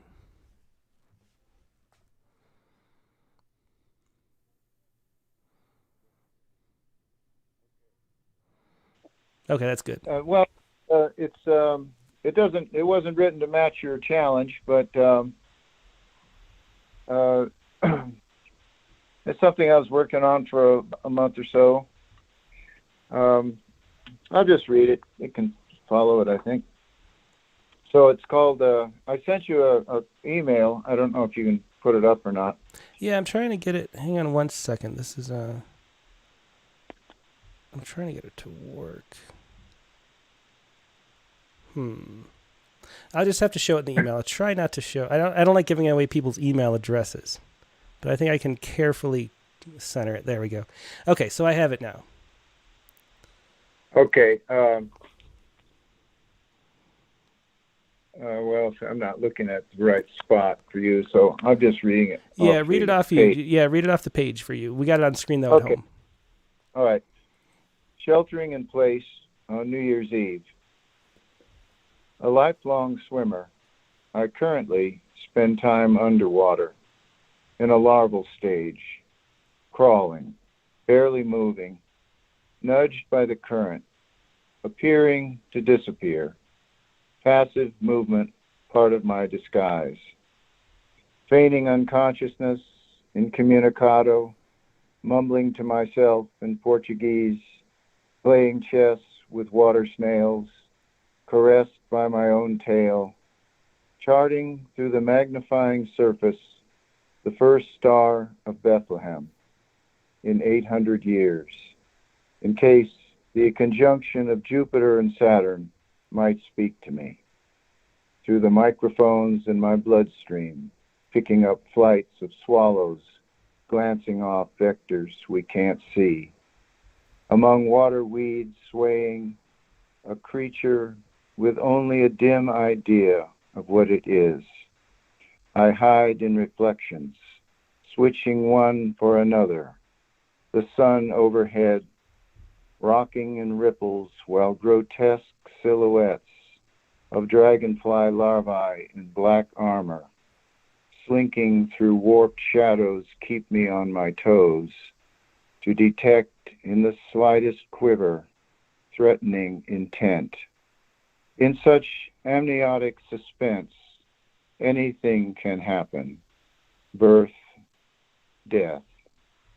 I'm thrown onto a screen, unprotected and exposed by self-obliterating need, a creature with only a dim idea of what it is, no claim beyond my next action, my inner life dancing into oblivion, spent in the act of becoming. The timing is merciless, mistakes and some successes forgotten in the rush. The tune turns on the note played. Casualties lie everywhere. But for now, I am quarantined in the straitjacket of an obsolete shell that must stay intact a little longer, a makeshift womb before the living womb evolved, decoding genetic hieroglyphs under abalone skies swirling to nurture an unknown self, in separate communion with those I cannot see, counting on others to suffer their own isolation, pressured by their own becoming, every being forced to stay where it is, in a world where nothing stays the same, humanly indulging the dangerous strategy that our destinies will change because of our secret desires. We share the most insufficient velleities, but still, creatures with only a dim idea of what they are, manage to dream their wings into being, recognize what they are when they meet without masks. It's best not to get too far ahead, raindrops rolling to each leaf tip and falling, one world after another into the stream, are not in any panic to get there. I'm learning to sing, screaming underwater into the ear of the planet, alone in my room, outside, in utero, sheltering within a minor subjective, visible and invisible, shuffling the deck of mimicry, the scene, a screen for the unseen, in a world of clues. Excellent poem. Thanks so much for sharing that. That was Okay. Gene Burson. And yeah, I love the pacing of that. And there's some great lines in there too, Gene. Thanks for sharing that. All right. Thank you. Bye-bye. Bye-bye. Yeah, that was Gene Burson with Sheltering in Place on New Year's Eve. Thanks for sharing that, Gene. Let's see. Let's go to hopefully Nivedita's still there because she does have to go to work. Let's get to Nivi next. Hello. Hey, Nivi, how you doing today?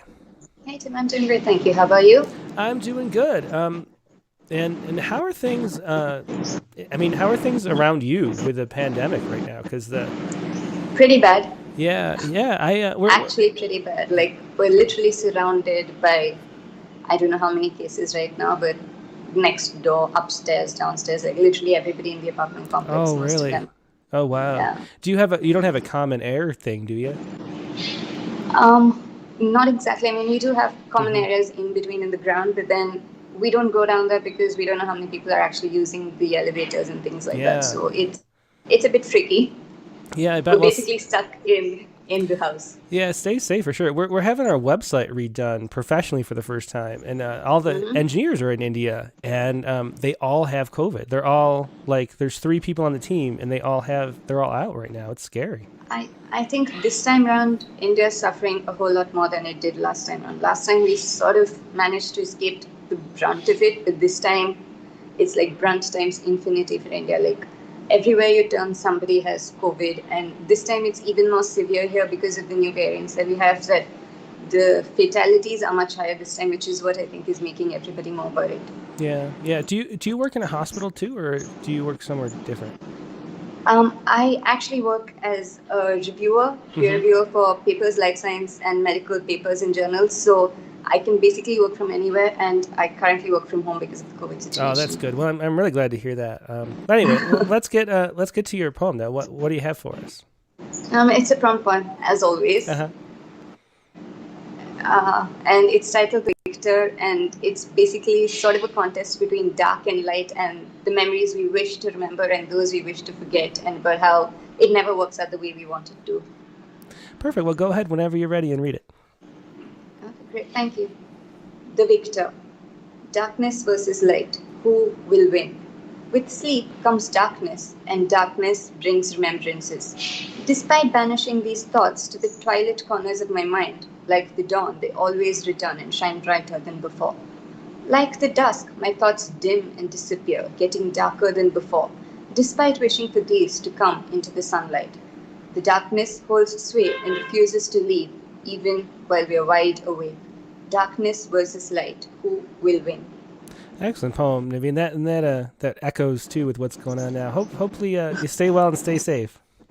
Thank you, Tim. Hope you stay safe too, and all the entire Rattle Group family and members who read on this show. Yeah, for sure. Just praying for everybody to be safe.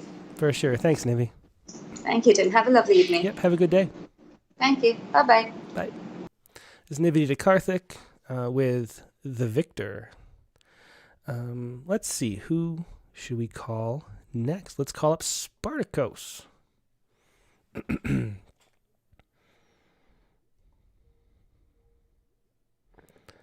Let's see, we also have, okay.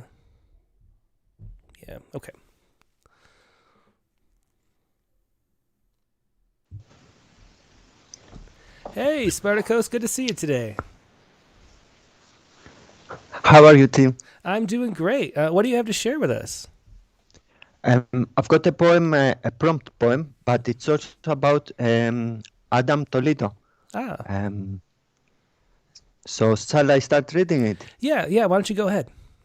Mm-hmm. Sweetheart, remember to come home early. Remember that. You can call me Adam Toledo or whatever you like. I say to my friend Ruben in my dream. You know what, Ruben? I'm yours to command. Give me your orders. We are both playful grown-ups that want to become famous actors, maybe Stallone or Schwarzenegger. I wear a Nike hoodie that says, just do it. And I look at you, Ruben, with a goofy smile. I keep my hands in my pockets all the time, otherwise they will be cold and I will be frozen in time. Ruben, life is a bitch. I did not do well in math. My teacher gave us countless exercises of dividing decimals. The only things I was counting were the minutes before school finished and life started. My parents want me to become a lawyer. I would like to admit that. What time can you make it? I ask. Let's meet outside McDonald's at 8, you say, and I feel happy. Hey, Adam, you say, let's play cops and robbers with our mates. Say yes, Adam, you say. I want my team to be the robbers, you say. I will bring my toy gun. We meet again, Ruben, and you have a real gun for a criminal mastermind. Hide the gun. Hide yourself, you order me. It's your show time, you say. Then I know that I'm not Adam, but David, and the police officer chased me like Goliath. It's my show time without beginning, end, purpose, and limits. I'm staring back into his fierce eyes, and I can see only hate. I listen to his voice. Stop. Stop right now. Hands. Hands. Show me your hands. His voice feels part of a pornographic movie before I hear the noise of a bullet choosing its accurate path. Hey, Ruben, who will win in this game? I want to ask you, but you are not there to hold my hand. Eric, I still remember you, shouting to me, stay away. How can I stay awake in my dream? Eric, you cannot hear me. Eric, you cannot reverse motion. Eric, whisper to me, no one wins in this dark alley. On TV Chicago, Mayor announces that, simply put, we failed Adam. I agree 100% because exam results in math depend on interpretation, and you are not going to change the heart of a young boy shattered like a mirror into 1,000 pieces. I want to become a ninja, not a law-abiding citizen. Eric, my mates will not stop playing games late at night because I had to wake up early. No one wins in my dream, Eric. No one wins in this lost game. Remember that. Excellent poem. You always have such great lines. How can I stay awake in my dream? There's always this like simple, wonderful lines in your poems. Thanks so much for sharing that. Thank you very much, Tim. Yeah, my pleasure. That was Spartacus Anagnostris. And thanks for including your last name this time too, so I could say it. Thanks, Spartacus. Bye-bye. Yep, have a good night. Yeah, that was Spartacus Anagnostris with Sweetheart, Remember to Come Home Early. And let's see. We have a couple more people left. We have, let's call up Guy Chambers. Did I talk to Guy? No, I talked to Gene. Let's call up Guy Chambers. So I have Vicky Miko, Sally Dunn. Oh, wait a minute. Did I? Oops. I think I just hung up on Guy. Are you there, Guy? Yeah, I'm here, yeah. Ah, good. Well, thanks so much for joining us. Do you have a poem to share?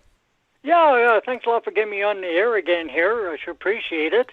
Yeah, I got this poem here I call Freelancing Traveler. Freelancing Traveler. Okay, let me pull it up here. Yeah, I have it right here. Freelancing Traveler. Is there anything you want to say about it before you read it?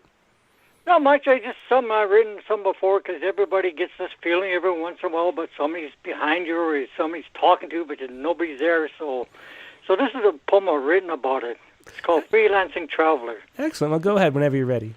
Okay. Eternal visionary, engulf invisibility. A body once used to be. a traveler crossing the threshold of the unheard. Not living, not dying, loose, moving freely, mysteriously, a puzzling supernatural, foreshadowing the living, whispering in the ears, jostling with the souls, sway people's vision without knowing or awareness, freelancing, a profound secret in a world between the lines. When you get that feeling that somebody's watching you, but nobody's there. Hear a voice with nobody around. It's a freelancer. Catch a glimpse of the traveler in a corner of your eyes. Slowly you be lured away across the threshold of the unheard to be a freelancing traveler, eternal visionary. Thank you. Yeah, great poem, Guy. Thanks so much for sharing that. That was a creepy poem, which brings me back, because I always want this show to be a little bit like the old Art Bell shows with the guest callers. That's kind of one of my goals. And, that was a great Art Bell type creepy poem. Thanks for sharing that, Guy. Okay, thanks a lot. Yeah. See you later. Yep, have a good night. Bye. It was Guy Chambers with Freelancing Traveler, and the big picture window on the other side of the desk now is darkness, and there could be a freelancing traveler looking out inside the window at me anytime. I can tell. Well, thanks for sharing that, Guy. Let's call up next. We have like 12 minutes left. Let's call up. Where was let's see. I'm gonna see if we can call up Vicky Miko, because last time we decided just to do the phone. So Vicky, I'm gonna just call you up on the phone, okay? And hopefully you can answer, because the Skype, the connection wasn't good enough. And hopefully Vicky will answer. I'm not sure if this was planned or not, but we have another great Haiga from Vicky, and we'll see if she answers. But a lot of times people might not, if they don't know. Hi there, Tim. Hey, Vicky, how you doing? I'm so glad you answered. I didn't know if you wanted me to call you or not, but No, this is great. This is terrific, and this Rattlecast was terrific, and I'm really loving all these poems. I like your thoughts about Art Bell. Yeah. I just wish. I mean, I love those, because I worked a lot of overnight shifts at a group home, and so I just had to stay awake. It was my main job most of the night, unless something bad happened.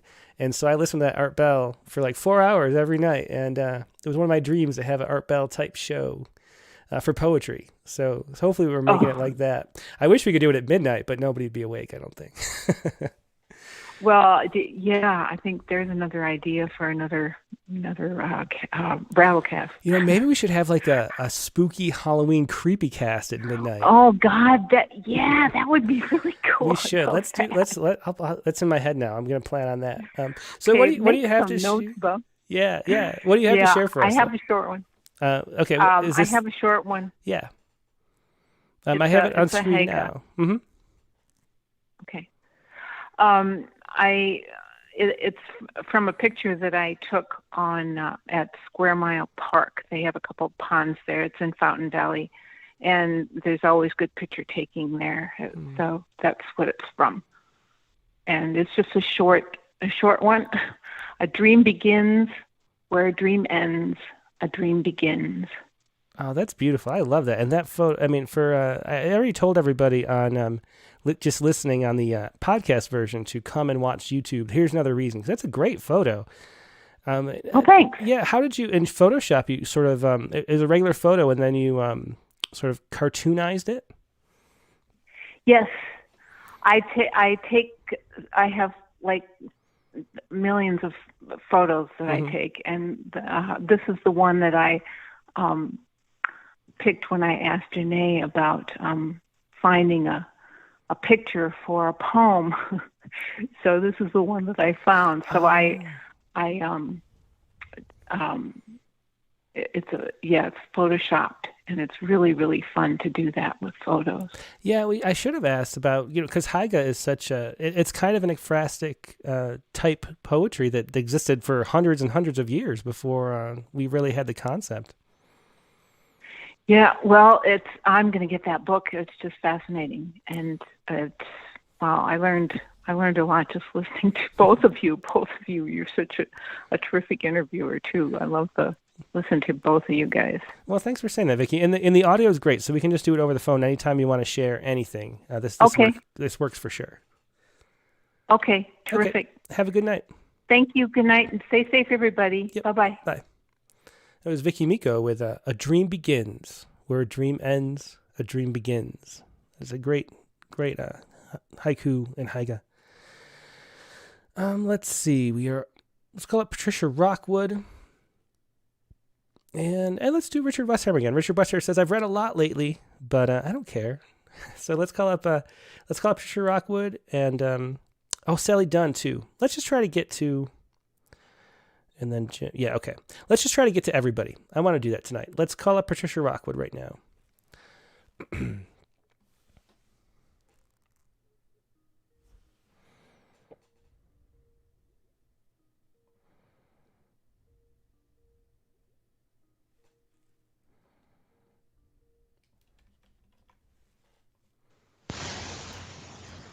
Hey, Patricia.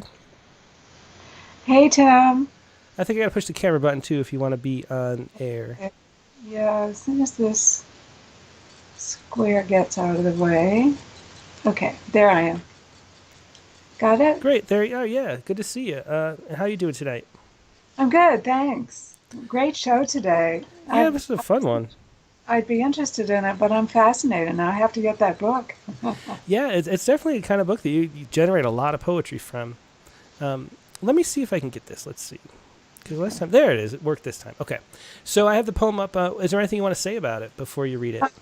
Yeah, I was inspired by the poem that you published today. Mm-hmm. Poem of the day was by Patty. Oh, yeah. Yeah, Patty Seaburn. Yeah. The guy who put the ashes of his father in the bowling ball. Mm-hmm. So I started to think about my father, and I'm just starting to write poems about my family. I heard Billy Collins say a few weeks ago, after reading a poem about his grandparents, he said, you shouldn't write poems about your grandparents. In fact, you shouldn't write poems about anybody except yourself. And his poem about his grandparents was just fabulous, of course. But he said, you shouldn't write poems about anybody except yourself. So I went ahead and wrote a poem about my father. But really, it's a poem about myself. So I think I'm safe. Yeah. Well, let's hear it. Okay.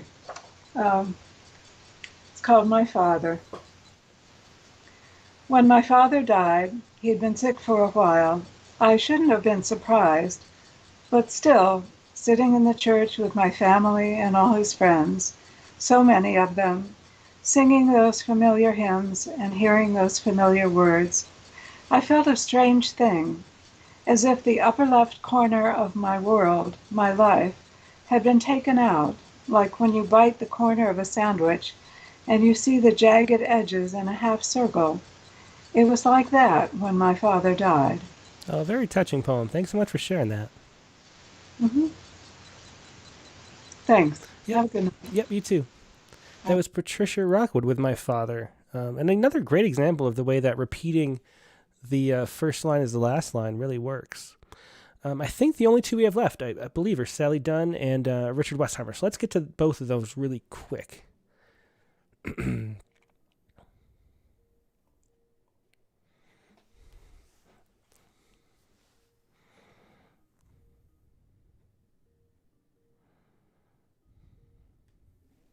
Hey, Sally, how you doing tonight? Doing okay. You always take me off guard a little bit. Yeah, well, you never know. So what do you have to share with us, though, tonight? Yeah, so I did the prompt poem, and I wrote it the day of, last week's show. And I had in my mind the prompt, but also the big news of the day, which was Chavez being found guilty of murdering. And so that's how this poem came about. Okay, well, go ahead and read it. I have it up for everybody at home. Okay. 4/20/21. Can I breathe tonight? Please? Breathe now? One in, one out. A wave crashes in the dead of night.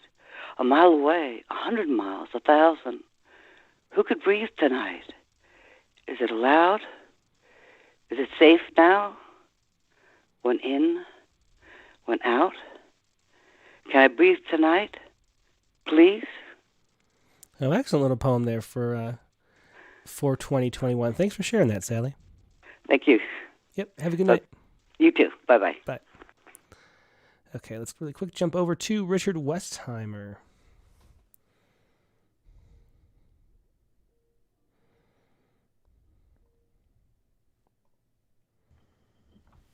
Hey, Richard, how you doing this evening?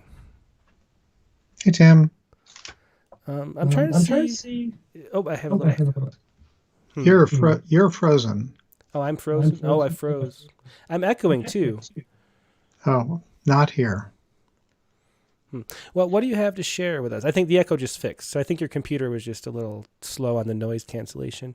What do you have to share with us today? So this was both a prompt poem and a Poets Respond poem and a formal poem all together. Oh, wow. Is it something you submitted? Yeah, I submitted on Friday at Pantoum for Wretched Excess. Okay, let me find it then. And that's sort of the cheating aspect of it, because Pantoum, it's going to start and end with the same line. It does, yeah. That's another thing I thought of it. Like, what was that form that starts and ends with the same line? That's pretty close. Okay, so this is not a great poem to end the evening on because it's gruesome, but... well, gruesome has its place. And just briefly, while you're pulling it up, it's about that Tesla crash where the bodies were just sort of... where no one was driving the car. There was somebody in the front seat, passenger, and somebody in the back seat. And what happened with that? So people were just in the back seat letting autopilot do it by itself, and then it crashed. Is that what happened? So the problem is, of course, Tesla's not letting go with the metrics that were broadcast to them. So all they found were somebody was in the back seat, somebody was in the passenger seat, and this is impossible to do. It can only be done if somebody sort of hot-wired their car. Oh, yeah. Overrode things. And I can just imagine these two guys going, hey, watch this. Yeah, you must have, because I even have the in my car, there's the eyesight that Subaru has, and it keeps you in the lane. But as soon as you take your hands off the wheel, it turns off and says, hands on the wheel. I'm sure Tesla has a billion sensors to know if there's someone driving or not. Yeah. But these are not the only two smart guys to figure out that they could bypass it. But they ended up, and the other problem is, but the lithium-ion batteries are really hard to put out once they catch fire. Mm-hmm. Yeah. Well, okay, let's hear this poem. I have it ready. Okay. Tesla car with no one in the driver's seat crashed into a tree in Texas and burst into flames. Pantoum for Wretched Excess. No one was driving the car when it crashed, burst into flames, igniting two men in a steel cage pyre. The causes of death unclear, the bodies not yet matched, due to the intensity of the fire. Fused in the flames of a steel cage pyre, one in back, one riding shotgun in their fancy new car, 4 hours to extinguish the ion-fueled fire.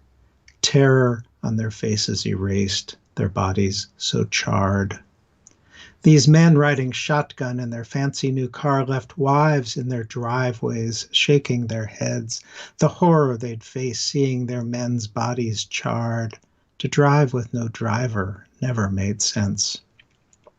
The wives in their driveways looked up with dread, knew when they saw the hellfire rage. To drive with no driver never made sense.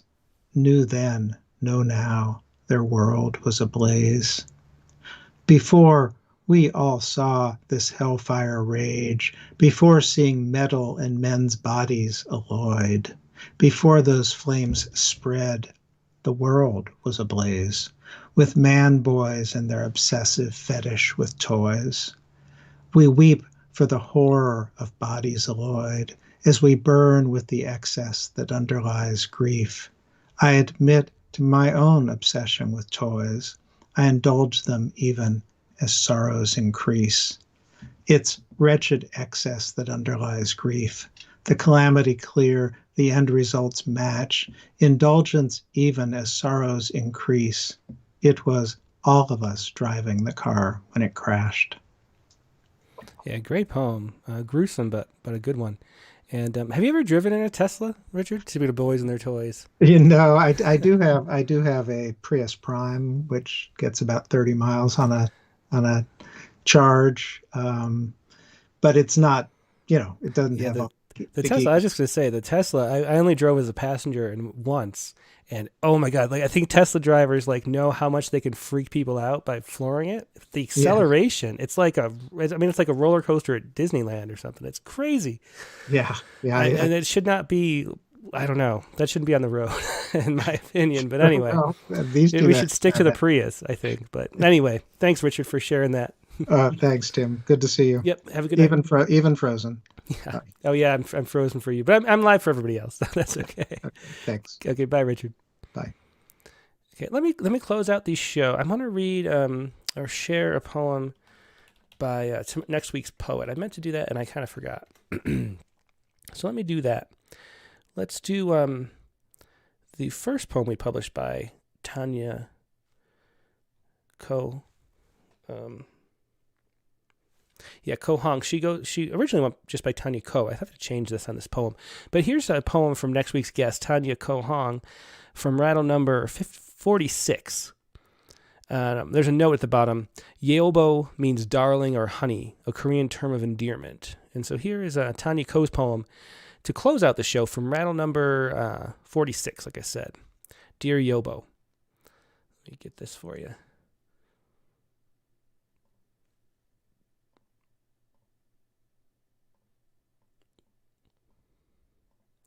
Here we go. Dear Yeobo.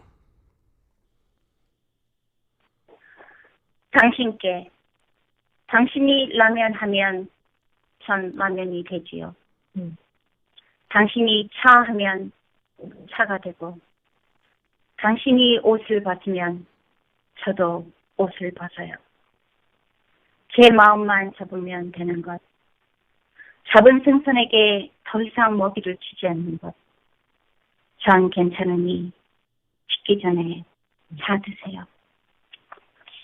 Dear Yeobo, when you say ramen, then I am ramen. When you say tea, I am tea. When you take off your clothes, then I take off my clothes. If I could live on my senses, there will be no trouble. You don't give food to the fish you've caught. You no longer need to hold me. Please, drink your tea. And that was Dear Yeobo from Tanya Ko Hong from round number 46. First in Korean and then in English. So it's going to be a really interesting show talking about the Korean diaspora next week. That's next week's guest. But let me show you first the prompt for next week. And I thought I didn't go with Megan's prompt because I was inspired by reading the Ekphrastic the Ekphrastic Writer that we were looking at earlier today, Janée Bauer's book, and she mentioned ekphrastic poems written after the Rorschach test. And I thought it'd be fun, and here's the prompt for next week. Oops, we got to get rid of all this stuff. Here is the prompt for next week. Write an ekphrastic poem after one of the 10 cards from Hermann Rorschach's original 1921 inkblot test. And there's a link there. I'll put the link in the show notes, just the Wikipedia page for the Rorschach test. That's RORSCHACH test. If you Google that, you'll find the Wikipedia page, which has the pictures of the 10 original cards from the Rorschach test. Pick one of those and write a poem about it, an ekphrastic poem about the Rorschach's cards, those original 10, one of them. Or you could write a sectional poem about all 10 or something like that. So let's see what you can come up with based on the Rorschach test. That is your prompt for next week. And as I mentioned, next week's guest is that poet you just heard, Tanya Ko Hong. Her newest book is The War Still Within. She's talking about the poems about the Korean diaspora. That'll be Rattlecast number 91, Tuesday, May 4th, 9 p.m. Eastern Time. Like always, hope to see you then, and hope you have a good night. Stay safe out there, everybody. Good night.